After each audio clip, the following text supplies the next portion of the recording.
कर्म बड़ा या भाग्य। जय श्री कृष्ण। दोस्तों आपने भी यह प्रश्न कई बार सुने होंगे कि कर्म बड़ा होता है या भाग्य। श्रीमद् भागवत गीता में भी कर्म और भाग्य के बारे में बताया गया है। दोस्तों यह वीडियो बहुत महत्वपूर्ण होने वाली है, तो वीडियो में अंतिम तक बने रहिएगा। कर्म बड़ा है या भाग्य, इसको एक कहानी के माध्यम से समझने का प्रयास करते हैं। दोस्तों एक बहुत ही विशाल पर्वत था। पर्वत के दोनों तरफ दो अलग अलग राज्य थे। दोनों राज्यों के राजा उस पर्वत में अपना एकाधिकार स्थापित करना चाहते थे। इसी बात को लेकर दोनों राज्यों के राजाओं के बीच विवाद शुरू हो गया और धीरे धीरे बात युद्ध तक आ गई। जिस पर्वत को लेकर विवाद प्रारंभ हुआ था, उसी पर्वत में एक साधु भी रहते थे। दोनों राज्यों के राजा उस साधु से आशीर्वाद प्राप्त करना चाहते थे। पहला राजा साधु जी के पास जाता है और अपना हाथ दिखाते हुए बोलता है कि साधु जी, मेरी हस्तरेखा के अनुसार युद्ध का परिणाम कैसा होगा। साधु जी ने हाथ देखा और कहा, युद्ध का परिणाम तुम्हारे पक्ष में नहीं होगा, फिर आगे भगवान की मर्जी। पहला राजा अपने राज्य में जाता है और सोचता है, युद्ध का परिणाम तो हमारे पक्ष में नहीं है, फिर भी इस बार का युद्ध पूरी जी जान से लड़ेंगे। दोस्तों दूसरी ओर वह दूसरे राज्य का राजा भी साधु को अपना हाथ दिखाकर युद्ध का परिणाम पूछने लगा। तो साधु जी ने कहा, हस्तरेखा के अनुसार युद्ध का परिणाम तुम्हारे ही पक्ष में होने वाला है, परंतु आगे भगवान की मर्जी। अब जैसे ही दूसरे राजा ने यह सुना कि युद्ध का परिणाम उसके पक्ष में होगा, वह अत्यधिक खुश हो गया और अपने राज्य में जाकर यह बात सेनापति और सैनिकों को भी बता दिया। जब युद्ध प्रारंभ हुआ तो पहले राज्य की सेना ये सोचकर लड़ रही थी कि युद्ध तो हमारे पक्ष में नहीं होगा, फिर भी हमें पूरी पराक्रम के साथ युद्ध करना है। और वहीं दूसरी राज्य की सेना ये सोचकर लड़ रही थी कि युद्ध तो हमारे ही पक्ष में होना है, भाग्य हमारे साथ में है।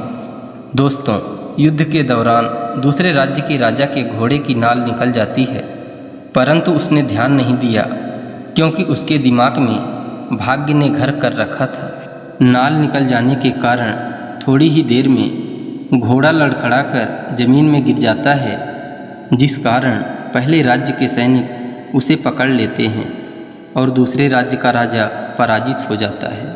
युद्ध की समाप्ति होते होते वह साधु भी आ जाता है। साधु जी को देखकर दोनों राजा एक साथ बोल पड़े, हे गुरुदेव, आखिर भाग्य का लिखा गलत कैसे हो सकता है। तब साधु जी मुस्कुराते हुए बोले, हे राजन, भाग्य नहीं बदला, वह अपनी ही जगह पर स्थिर है, परंतु आप लोग बदल चुके हैं। साधु जी ने जीतने वाले राजा की ओर इशारा करते हुए बोले, स्वयं को ही देखिए राजन, संभावित हार के बारे में भी जानकर आप युद्ध की तैयारी दिन रात करते रहे। युद्ध की हर चीज़ का ध्यान खुद से किए, जो पहले की योजना के अनुसार सेनापति को करना था। इसके बाद हारने वाले राजा की ओर देखते हुए साधु जी बोले, आपने तो युद्ध जीतने के पहले ही उत्सव प्रारंभ कर दिया था और यहाँ तक कि अपने घोड़े के नाल तक का ख्याल नहीं रखा। सेना की बात तो बहुत दूर की बात है। दोस्तों भाग्य लोहे के समान होता है और कर्म चुंबक के समान, इसलिए जहाँ कर्म का चुंबक मौजूद होता है वहाँ भाग्य खींचा चला आता है। दोस्तों भाग्य हमारे कर्मों का ही परिणाम है। अनुकूल कर्मों के द्वारा भाग्य को भी बदला जा सकता है, लेकिन जो व्यक्ति भाग्य के भरोसे बैठकर कर्मों से दूरी बना लेते हैं, उन्हें पराजय, दुख और परेशानियों का ही सामना करना पड़ता है। श्रीमद् भागवत गीता में भी भगवान श्री कृष्ण ने कहा है कि कर्म के प्रति तुम्हारा अधिकार है, परंतु कर्मों के फल पर तुम्हारा कोई अधिकार नहीं। इसलिए फल को पाने की चिंता छोड़कर अपने कर्म को करते रहो। दोस्तों आशा करते हैं कि आपको कर्म बड़ा होता है या भाग्य, इसका सटीक उत्तर मिल गया होगा। तो इसी तरह ज्ञानवर्धक कहानियों को सुनने के लिए ज्ञान सारांश यूट्यूब चैनल में बने रहें।